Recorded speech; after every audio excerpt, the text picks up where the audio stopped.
Hello YouTubers, this is the noobifier. For this entire video, I'm going to use the short form Cyberpunk and Squadron to describe each of those for brevity. Usually around Christmas and for 2 weeks into January, the information from CIG slows down as they perform a yearly start reset. This turns out to be a nice natural break from following development. It's an excuse to spend more time doing other things because, let's face it, as much as we wish Star Citizen's development was a sprint, it's actually quite slow to build this big.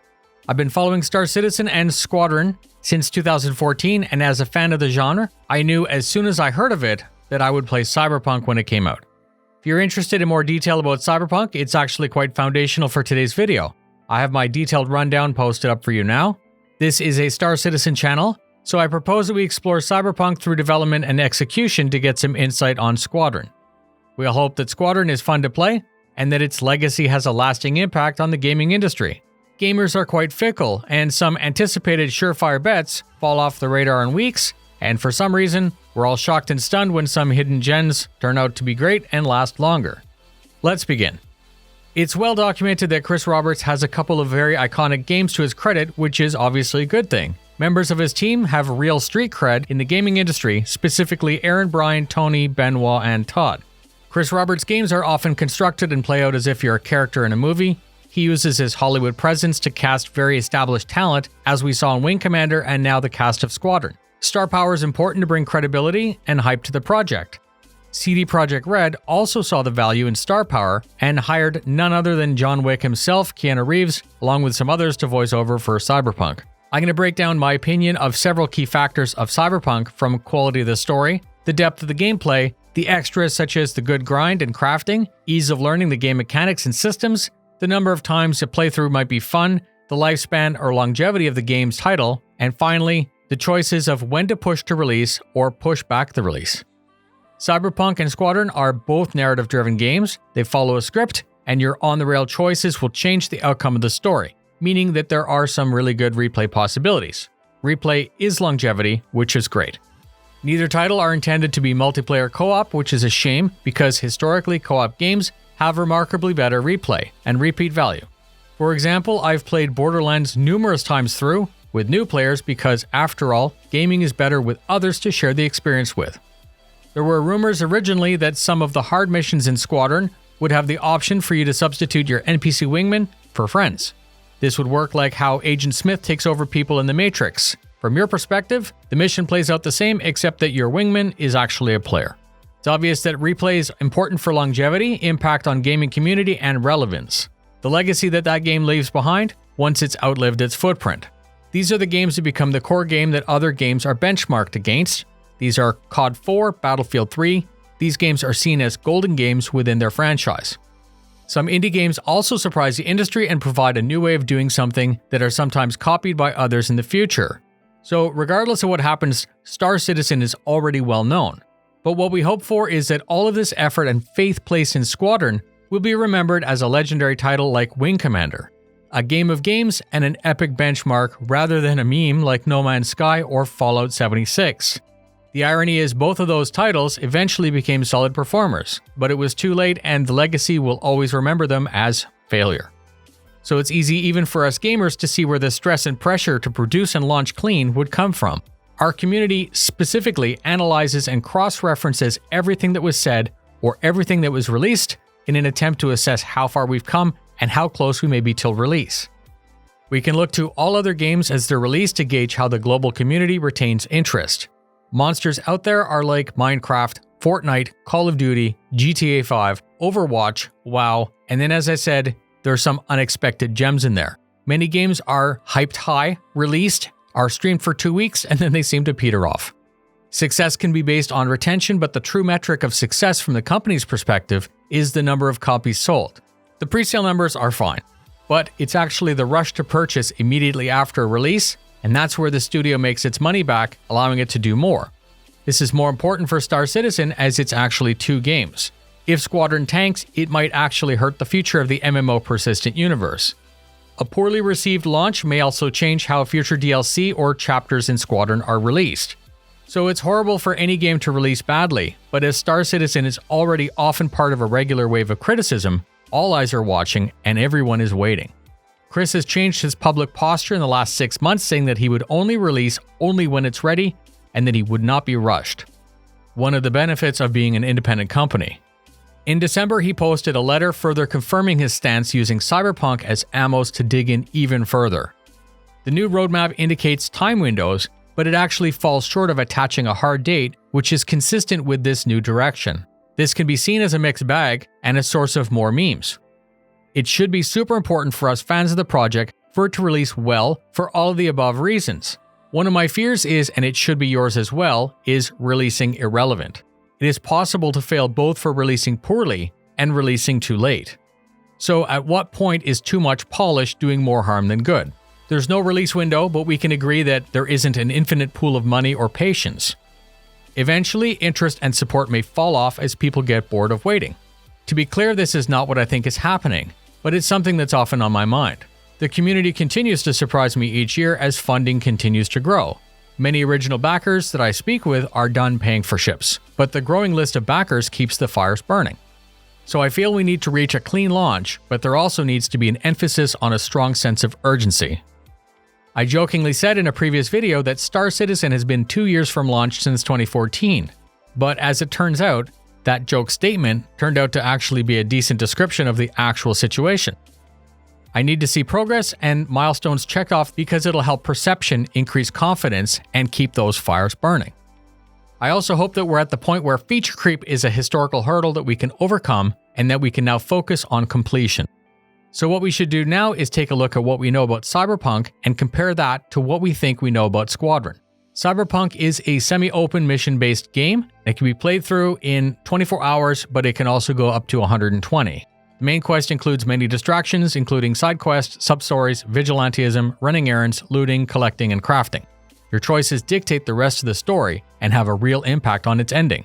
6 endings actually, and 3 prologues. So that results in some decent replay potential. Its flaws at launch, aside from the bugs, are weak AI, resulting in a point where your character is overpowered compared to the missions, and that leads to reduced challenge and it actually hurts the fun. Borderlands and other franchises overcome this by having the enemy scale with your level. If you're level 12, the enemy are level 12, and the bosses might be level 14. This can easily be fixed in Cyberpunk because CD Projekt Red can easily address this with a patch and DLC breathing new life into the game. The community has also started to mod, which will stretch the game even further. Squadron is described as an epic movie that you star in. Your choices and actions will alter the outcome, and I expect that there will be alternate endings as well. I wouldn't expect as many side quests and leveling like you'd see in other games because there's no known perk or skill tree that is planned for Star Citizen. You're only as good as your skill and your choices, so there's no plus 200 bonus damages. That reduced emphasis on side quests means that the main story has to be beefy or the game will suffer longevity. I believe many players would play through twice, but I feel like a third playthrough might be pushing it for most. For certain, Star Citizens might get a month out of Squadron before it peters off if it's too linear. Sounds like an all eggs in one basket thing, but it's important to remember that 10 years of development normally becomes 1 month of fame. That's standard within the industry.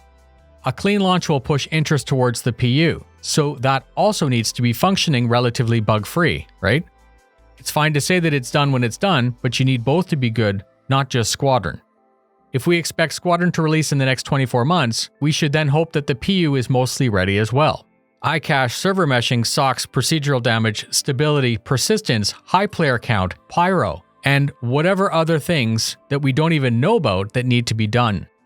So there are some things that I think will extend Squadron and may help Star Citizen, and I believe that this is where you need to comment your comments in the comments with ideas that you feel are also important to consider. That's important because collectively we're stronger and smarter. In no particular order. For varied skill levels, there will obviously be an easy and hard setting, but if you complete the game fully on a harder setting, there should be an in-game payoff. This skill grind will entice players to get the real Squadron experience and something to be proud of in the PU. For example, finish the game on medium difficulty and you get a special variant of the Gladius with special markings in your inventory. UEE markings, weathered paint, tattered, battle damage, something that's worth the effort. Free ships with LTI and no melt value actually cost the company nothing to make, so it's a win-win.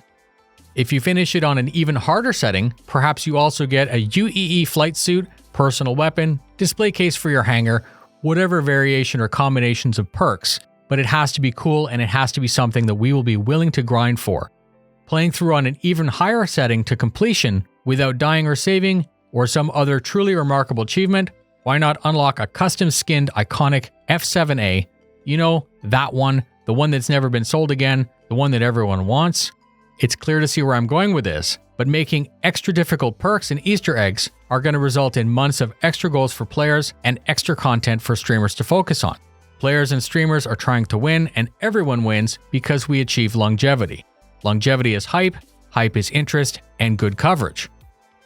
I want nothing more than for CIG to go through all of the drama and bullshit only to be proven right all along. Being able to play some side missions would beef up the playtime and content, not to the level of GTA 5 or Cyberpunk, but variation in the order that you approach the story would also be nice. Doing a side quest with an NPC might result in different dialogue options, and when they're your wingman, perhaps they'll offer better loyalty or are more responsive to wingman requests. CIG is on record that they plan to program some subsumption into the NPCs, and NPCs will value their life. Order them to a no-win situation and they may decline, but if your history together is more fleshed out, perhaps they're more vigorously able to come to your aid. We are starting to get into some theory crafting, which is unusual for the channel, but that's the goal of the video, to brainstorm a little bit. The more variation, goals, and reasonable grind that can be presented in this game are going to result in better longevity. We also know that Squadron should be seen as a Star Citizen trainer, where skills learned transfer over to the PU with similar balance, similar game mechanics, and a homogeneous flight model. Crafting and looting is an MMO staple, and it has real appeal. In the PU, we're expecting base building to include base defense and base attacking, which is like your tug of war. As far as we know, there's no crafting in Squadron. However, there's nothing stopping side quests to achieve iconic gear that can be used in-game or, as was said, later in the PU.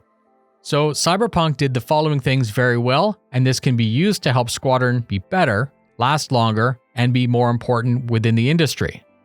It's a beautiful immersive environment that's fun to explore with real day-night cycles and some varied weather. There's lots of things to do everywhere, but with a clean, good main story that keeps you on track. Real variable impact on the story based on player decisions, meaning that you may likely play through a second or third time and choose differently. Its crafting, looting, and skill tree progression really boosted my playtime enjoyment, but we're pretty sure that we won't see these and they're not compatible with Squadron.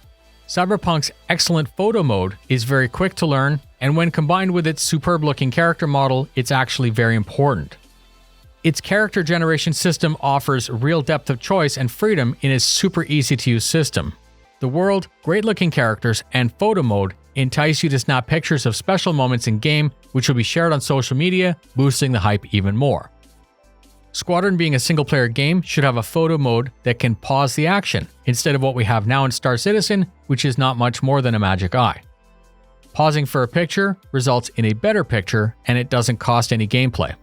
DLC support in some form is expected for both, with Squadron planned to have full follow-on chapters in the future, each meant to be their own epic-scale narratives.